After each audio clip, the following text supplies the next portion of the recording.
हिंदुत्व के एजेंडे पर चलने वाली बीजेपी में चाहे गलती विधायक की ही क्यों न हो, गलती बर्दाश्त नहीं होगी। पौड़ी में बीजेपी विधायक की गलती पर मजार पर बुलडोजर चलने में देर नहीं हुई और बीते 1.5 साल में सीएम पुष्कर सिंह धामी ने अपने फैसलों से एक संदेश साफ दिया है कि राष्ट्रवाद से बढ़कर कुछ भी नहीं।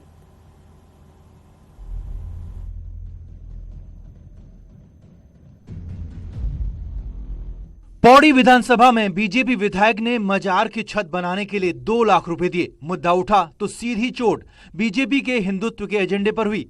खबर है कि पार्टी ने विधायक को जमकर फटकारा। वहीं विवादों वाली मजार की छत पर सरकारी बुलडोजर चलने में भी देर नहीं हुई। बीते 1.5 साल में मुख्यमंत्री पुष्कर सिंह धामी ने मजबूत राष्ट्रवाद का संदेश दिया है और संदेश ये भी कि गलती चाहे विधायक की क्यों न हो, कार्रवाई होगी। ऐसे में पौड़ी में मजार पर एक्शन को बीजेपी के दूसरे विधायक सही बता रहे हैं और साफ कह रहे हैं कि कोई भी नेता पार्टी लाइन से बाहर नहीं है। निश्चित रूप से सभी लोगों को ये ध्यान रखना चाहिए और सभी के लिए लाइन भी है और सबके लिए ये पार्टी का निर्देश भी है कि ऐसी जगह कोई अपना धन न लगाए। और माननीय मुख्यमंत्री जी, चाहे धर्मांतरण कानून हो और चाहे ये अवैध मजारों का निर्माण हो, इन सबको जो तोड़ने का काम और जो धर्मांतरण कानून लाने का काम किया है वो निश्चित। मुख्यमंत्री पुष्कर सिंह धामी के सत्ता संभालने के बाद देवभूमि में सुरक्षा के साथ राष्ट्रवाद की भावना ने जोर पकड़ा है और ये बात अलग अलग फैसलों में साफ दिखी है।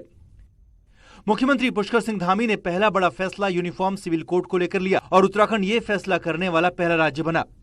धामी सरकार ने उत्तराखंड में उत्तर प्रदेश से भी कड़ा धर्मांतरण कानून लागू करने का फैसला लिया और विधानसभा से विधेयक पारित करवाया। वहीं मुख्यमंत्री के निर्देश पर अवैध कब्जे करके बनाए गए धार्मिक स्थलों को हटाए जाने की कार्रवाई जारी है।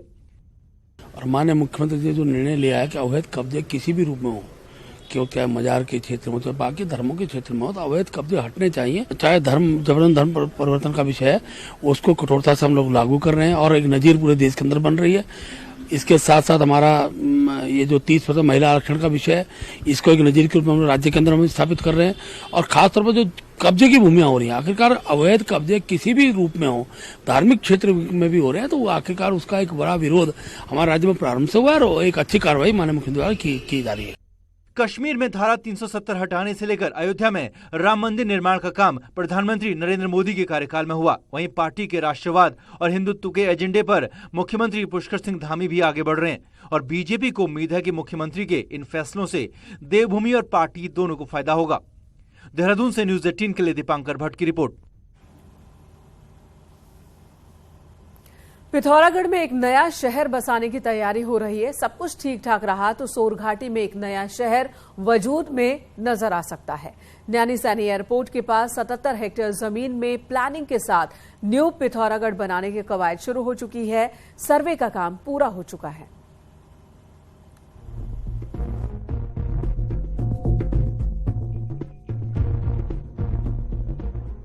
पिथौरागढ़ में नैनी सैनी एयरपोर्ट के पास 77 हेक्टेयर जमीन पर न्यू पिथौरागढ़ बनाने की प्लानिंग चल रही है। इसके लिए मड़गांव की 25 हेक्टेयर जमीन, जबकि घुनसेरा की 15 हेक्टेयर, डुंगरी जोशी की 21 और जीवी की 16 हेक्टेयर जमीन ली जानी है। प्लान के मुताबिक न्यू सिटी कृषि और बंजर भूमि दोनों में तैयार की जानी है। नए शहर को कुछ इस तरह से प्लान किया जाएगा कि बिजली, पानी, सीवर, स्कूल और हॉस्पिटल की सुविधाएं आसानी से मिल सके।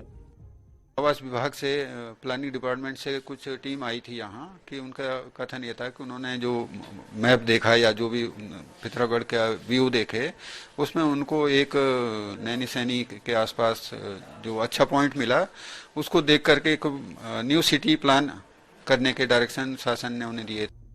नए शहर के लिए चिन्हित जमीन का सर्वे पूरा हो चुका है और नया पिथौरागढ़ बनता है तो पुराने शहर का बोझ भी काफी हद तक कम हो जाएगा। असल में पिथौरागढ़ शहर उत्तराखंड का सबसे बड़ा पहाड़ी शहर है, लेकिन बिना प्लानिंग के बने इस शहर में अब कई दिक्कतें आने लगी हैं। सीवर से लेकर ट्रैफिक तक की समस्याओं से यहाँ लोग आए दिन जूझते रहते हैं। यही नहीं, शहर इस कदर भर चुका है कि कुछ भी नया प्लान करना आसान नहीं है। हालात तो यह है कि कुछ मोहल्लों में पैदल रास्ते तक बनाना असंभव है। अब ऐसे में नए पिथौरागढ़ की खासी जरूरत महसूस हो रही है। शासन ने पिथौरागढ़ को उन शहरों में शामिल किया है जहाँ न्यू सिटी बनाई जानी है। न्यूज 18 के लिए पिथौरागढ़ से विजयवर्धन उप्रेती की रिपोर्ट।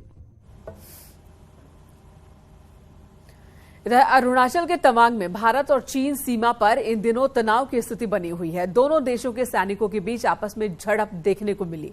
आखिर क्यों और कैसे होती है झड़पें, देखिए ये रिपोर्ट।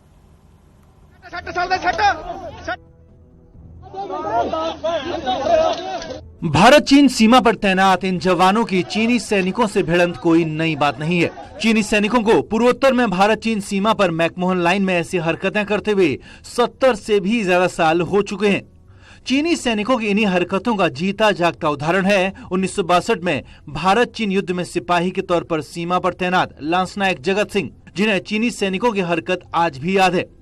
भाषा तो उनकी बोलता आता नहीं है, तो वो ऐसे ऐसे बात करते रहते हैं और कभी कभी जो है हमारे ऊपर तो वो छेड़ाखानी कर देते हैं ना।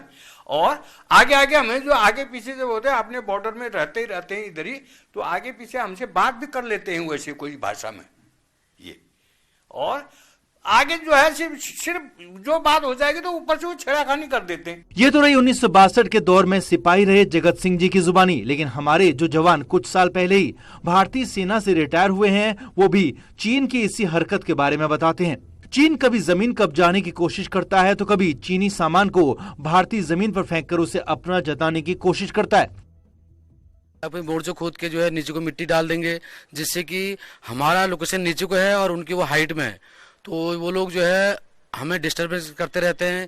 कभी मोर्चा खोद के, कभी सिगरेट बीड़ी का डब्बा फेंक के, कभी जो है उसमें कब्जा करने की कोशिश जमीन पर कि ये हमारा है, कभी धक्का मुक्की कर देते हैं। और कभी कभी तो वो लोग ऐसे सोचते हैं कि शायद ये हमारी जगह है और वहाँ पर जो है कब्जा करने के लिए पूरी तैयारी के साथ आते हैं। और हमारे जवान जो यहाँ रुकेंगे एक ब्रेक के लिए, खबरों का सिलसिला जारी है। आप देख रहे हैं न्यूज़ 18 उत्तर प्रदेश उत्तराखंड।